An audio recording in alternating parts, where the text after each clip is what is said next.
Good morning, everyone. So today I was inspired by seeing all the birds outside and the birds making nests that I thought maybe we could talk about the life cycle of a bird. And I'm also going to do an experiment where I'm going to get an egg to go into a bottle where I don't touch it and it actually is sucked into the bottle. So for this experiment, we're going to use a hard-boiled egg, which I've already boiled, and now I'm going to take the shell off, and this bottle, and then we're also going to use something to make a fire. So first I'm going to crack the egg.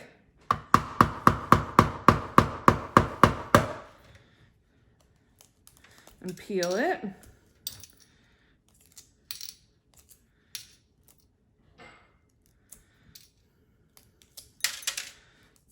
So as we peel the shell off, we have a smoother inside. So that is going to allow the egg to go into the bottle without me touching it.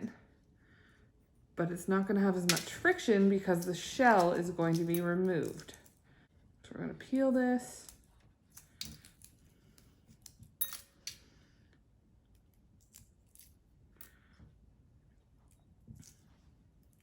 So now we have all of the shell off. And I'm going to move that out of the way. And we have our egg. So next, we are going to use a lighter, some scissors, and some scrap paper. And at my house, we have a lot of scrap paper right now.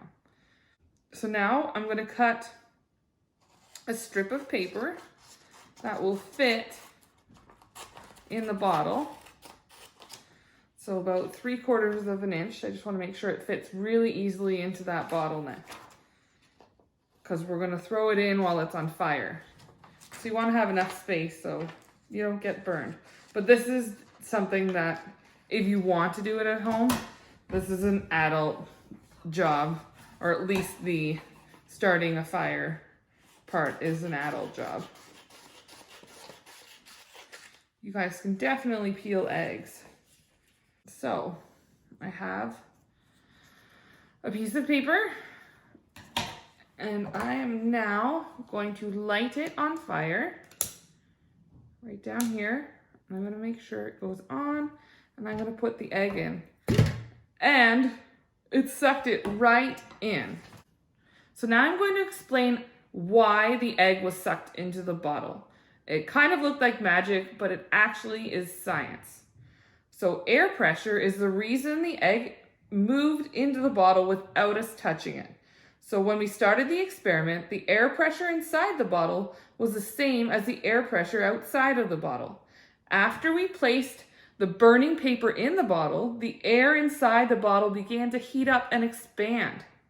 A few seconds after we placed the egg on top of the bottle, the fire went out and the paper stopped burning.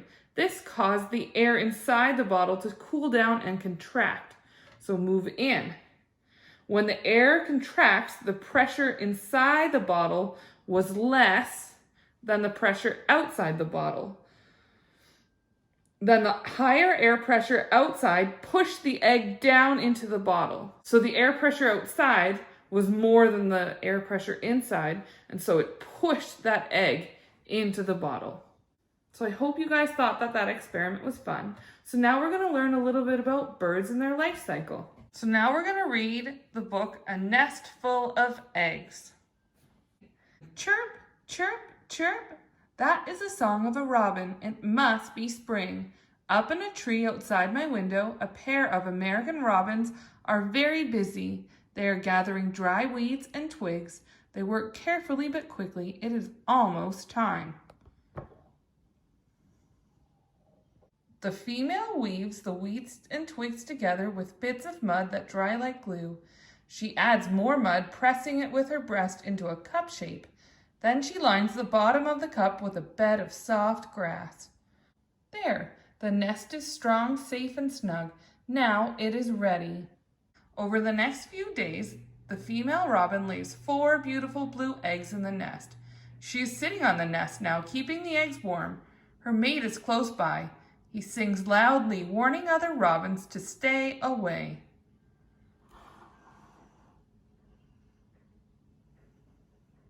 Inside each egg is a tiny new life. It is growing very fast. The yellow yolk is its liquid food.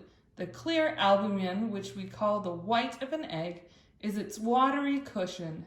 Day after day, the mother robin sits on the eggs, patiently waiting. After 3 days, the life begins to look like a head, a backbone, a heart, and eyes. Already the heart is beating. After 5 days, a beak, 2 wings, 2 legs, and a tail are taking shape. It is beginning to look like a baby bird in there. After about 8 days, the robin is completely formed, right down to its toes. By the 12th day, the robin has grown so big, it is squeezed inside the egg. It has used up all the food and space. Listen, peep, peep, peep, peep. A tiny beak is breaking through an eggshell. The eggs are hatching. Crack. Out rolls a baby robin. Soon there are 4 wobbly little robins in the nest. Their parents feed them worms, berries, seeds, and insects. But the hungry nestlings are always peeping and squawking for more food. In a few days, the baby robins open their eyes. Soft, warm down feathers begin to appear on their bodies. Then bigger feathers grow and cover the down. They keep the robins dry and give them color and shape. About 14 days after hatching, the robins have grown their wing and tail feathers. These are their flight feathers, the feathers that they will use to fly.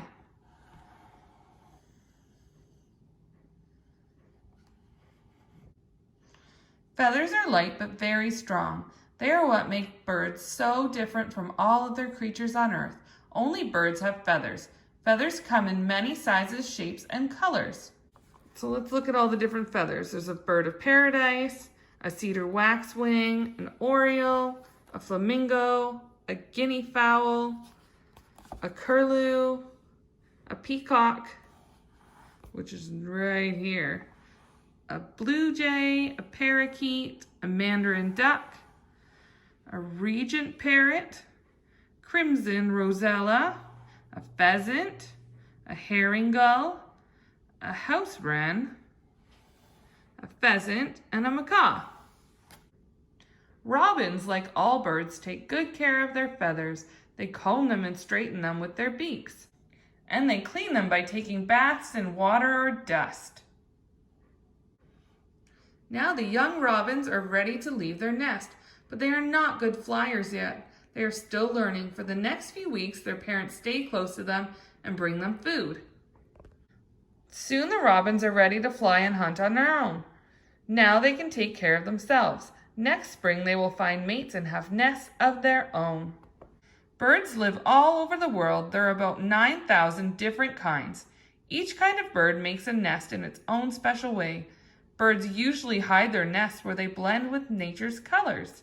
A nest can be a gathering of leaves on the forest floor, a woven pouch, a hole in the tree, a scrape on a rocky cliff top, a gigantic heap of branches, a floating platform, a woven cup of plants and spider silk, a cup of mud, a scooped out hollow in the sand, or even an old shoe. You can help robins build their nests in the spring. Leave some grass clippings and a bit of yarn and string in your yard. Look for robins picking them up. Watch where they go. You may be able to find their nest. Help the robins feel safe by not going too close to the nest or touching it. See if you can tell if the eggs have hatched. As summer ends in late September and the days grow shorter, the robins fly south or migrate. They know it is time to leave. Winter is coming. But the robins always return. Listen, chirp, chirp, chirp. Spring is here again. So now we're just going to talk a little bit about the robin's life cycle. So eggs are laid by female birds in clutches. They are incubated by one or both parents for a period of time until the embryo inside has developed into a chick which is ready to hatch. A chick may have to work for hours or even days to break through the shell of its egg. Most birds have a small bump on the tip of their beak called an egg tooth to help them hatch. So a hatchling is a bird that is just hatched and may be almost completely naked apart from some fine down. Its eyes may not open, and it is unlikely to be able to care for itself. They will need to stay in the nest for some time and will rely on their parents for feeding and to keep them warm. Chicks are birds that are a few days old and are covered in soft down. There may be a sign of flight feathers and their eyes may have opened, but they will be unable to leave the nest and will still rely on their parents for food and warmth.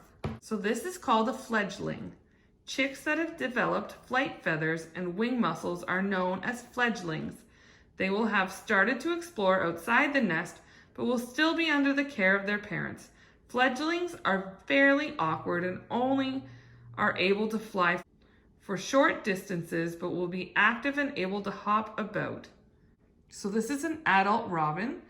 So robins will change their plumage, which is their red chest, for different times of the year. So it'll have that nice red chest in the spring, and then it'll sort of fade away as the season goes on. They are also, adults are able to lay eggs and continue the life cycle on. I hope you guys enjoyed learning the life cycle of a bird today, and also enjoyed seeing the experiment where the egg was sucked into the bottle. So we'll see you tomorrow where we're going to learn a little bit about making butter and ice cream.